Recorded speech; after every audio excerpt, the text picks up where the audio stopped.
Sam Adams, Boston Lager. You got it. How you doing today?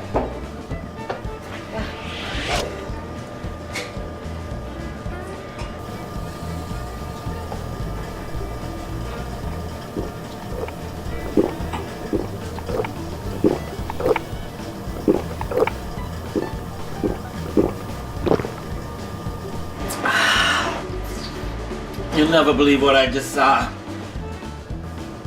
I just banged a Huey on Boylston to hit up Duncan to get a Boston cream pie donut when this dude leaps out of the friggin' pothole. Seriously, leaps out of the pothole like he's flying out of the Ted Williams tunnel. No way. Yes, sir. And this chowderhead looks like he spends way too much time Googling Comic Con in his grandma's Dorchester basement. You just had an encounter with Captain Mass. Captain Mass? This wasn't no Stady from the Pike. He's no Stady from the Pike. He's a kick-ass Commonwealth rebel with extraordinary superpowers. Was he wearing knee-high moccasins, a blue and cranberry stealth outfit, a black tri-cornered colonial hat, a prominent gold-clad necklace, and wielding a wooden baseball bat? You've seen him jump out of a pothole too? Well, that's how he changes from ordinary chowderhead to Captain Mass, by jumping in and leaping out of potholes. That makes no sense. I've face planted into potholes, and I never got superpowers. Seriously. That wasn't the only weird thing I saw. This Captain Mass dude leaps up on top of the Dunkin' Donuts and starts batting away at these weird, wicked-looking, nasty, ghosty things, swinging at him like hitting a Yaz homer. I booked it out of there. But I think a couple of them ghosty things followed me.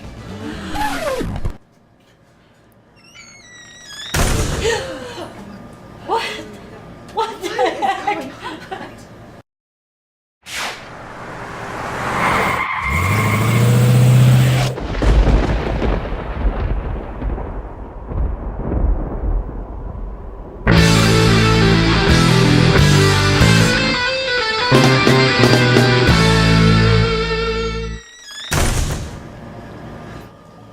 I'll go check it out.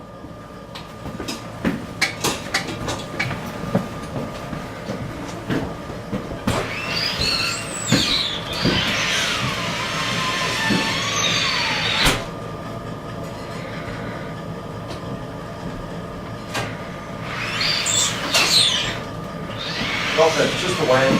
The wind. Just the wind. The wind. It was just the wind. There's something not cool in that wind. And how is it that you know about this dude who leaps in and out of potholes? Well, I could tell you, but if I did, I'd have to blow your face out.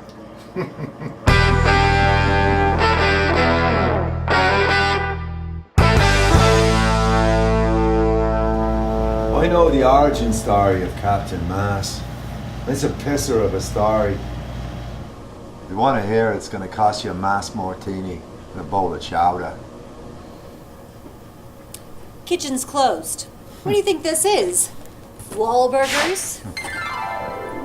But I could serve you some Friendly's ice cream and Cape Cod potato chips. I suppose that'll have to do.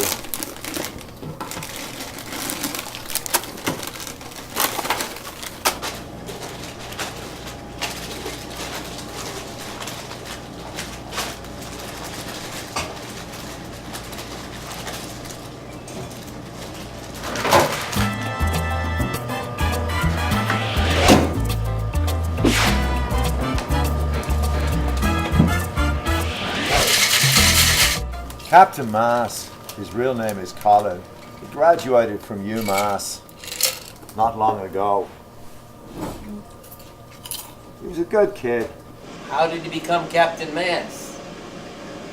Well, that part of the story starts in World War II. Are you fucking kidding me? His grandpa Murphy, a third generation Irish American, paratrooped into France on D-Day. True hero. Won the Purple Heart. He nearly got his leg blown off in the Battle of Bastogne, rescuing 2 soldiers in a bombed out foxhole. He went to London to a hospital where he fell in love with a beautiful redhead called Maggie. And every night, she would sing Danny Boy to him to help him go to sleep. Well, she took him home to Ireland and they were married. And her father gave him as a dowry an heirloom trunk. There's only one thing in it. A leprechaun.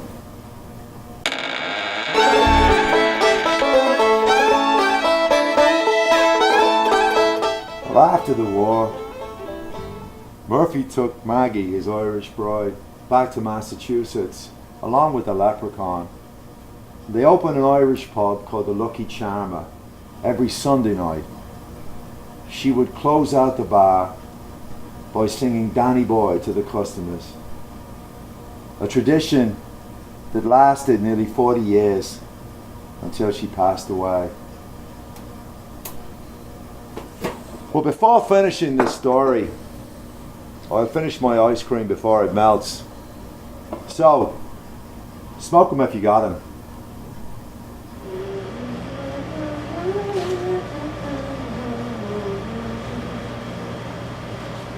Danny boy, the pipes are falling from glen to glen and down the mountainside. Now summer's gone and all the roses falling. 'Tis you, must go and I must buy.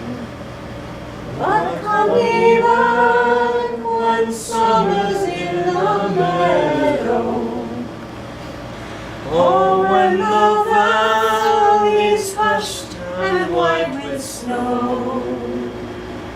It's I'll be here in sunshine or in shadow. Oh, Danny boy, I love you so. Colin adored his grandpa. They did everything together. They were inseparable. They had season tickets to Fenway Park. Colin was with his grandpa during his final moments. And it was then that his grandpa bestowed the gift of the leprechaun upon Colin. You see, Murphy was the original Captain Mass that no one ever knew about. The leprechaun took the remaining medical marijuana that the doctors had prescribed to Murphy to ward off the pain from the cancer, mixed it with some corned beef hash, and he and Colin shared it. And while the leprechaun was under the influence of the corned beef hash, that's when the leprechaun bestowed the power on Colin. The baseball bat that you saw Captain Mass wielding was a gift from his grandfathers, something that Colin holds dear. The superpowers that the leprechaun gave him, a strength, stealth, speed, fight, flight, and enhanced senses, and also the wisdom to know when to use them. The baseball bat itself extinguishes pure evil.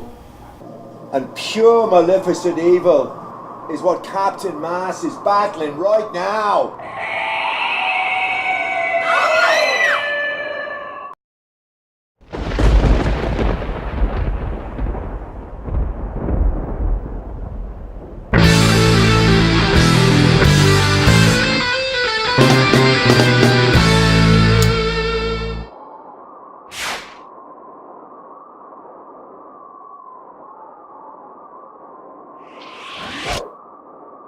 What do you mean, pure evil? Well, it's quite poetic, actually. The boy who cherished Harry Potter is now fighting witches. And he has his very own Hermione by his side. He has a who?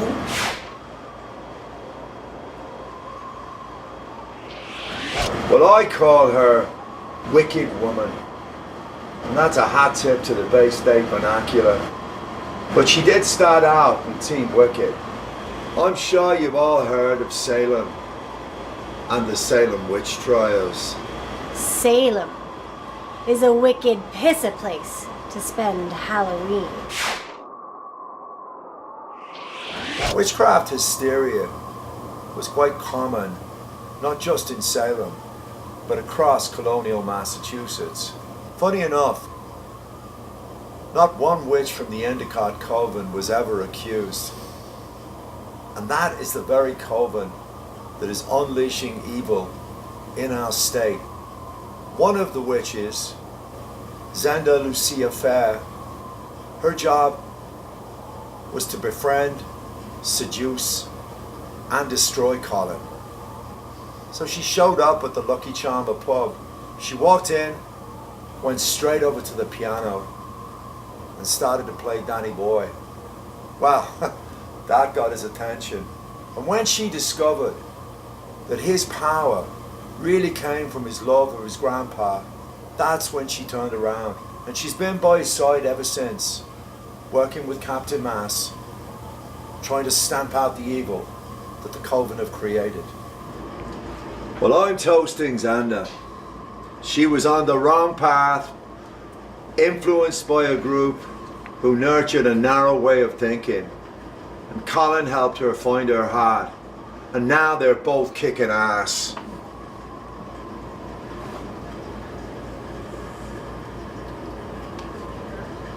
Yay for Zenda. But what do you mean about that evil? And those ghost things that followed me here did not look like witches. They're not witches. They were conjured by witches. During the day on the night of the last full moon, the witches from the Endicott Coven went to colonial cemeteries all across Massachusetts, one witch per cemetery, and they raised the souls of those who died with anger, hate, and evil in their hearts. That is their army.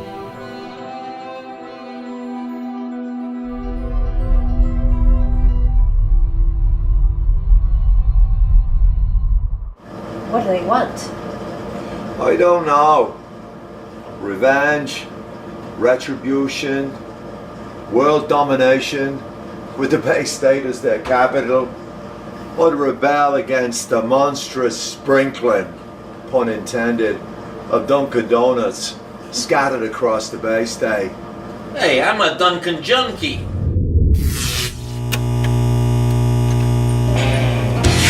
Sometimes you wanna go where everybody knows your name. You wanna be where everybody knows your name. Your name. Your name.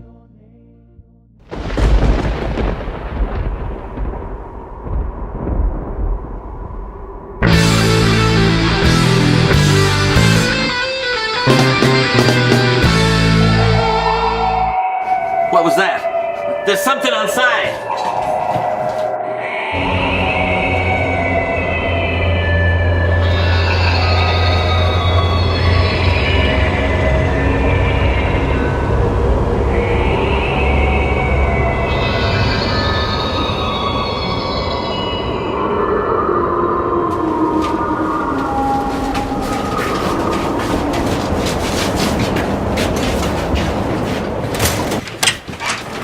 I don't think that's gonna help. Sam and Dean Winchester used salt. Ghosts can't cross a line of salt. Salt everything. Really? Is this gonna work? Oh no. Better work. Salt everything though. I'll put her on that door.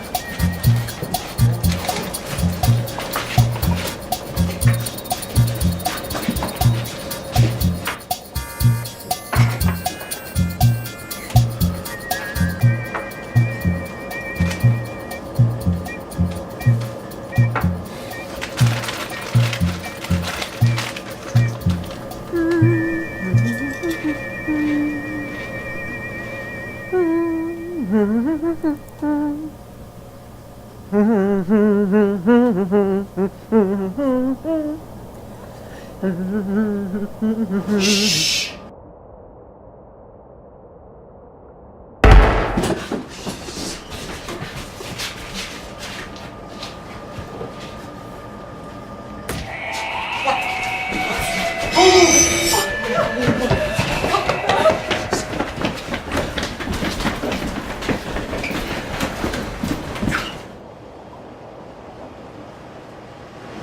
Where's the bartender?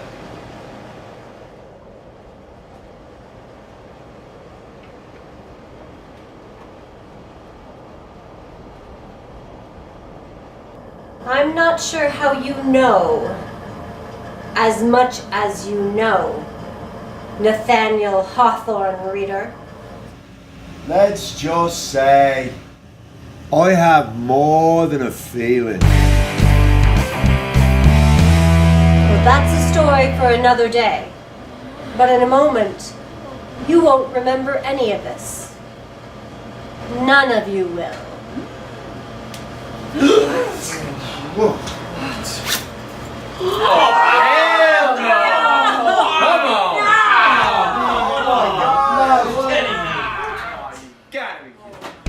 I'll be leaving now on my ride here. By the way, you all should Google the history of why we ride broomsticks. Captain Mass is gonna kick your ass. Captain Mass and his traitor sidekick are gonna have quite a few asses to kick before they get to me. And I'll be waiting.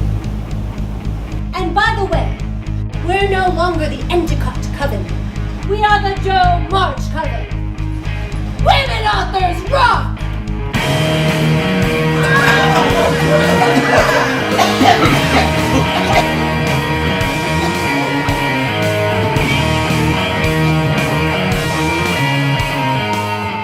Hey, where's the bartender? I want another beer. Ugh, that keg took forever to change. What'd I miss? Refilling our drinks? Yeah. Who gave you the chips? Hey, how about them socks?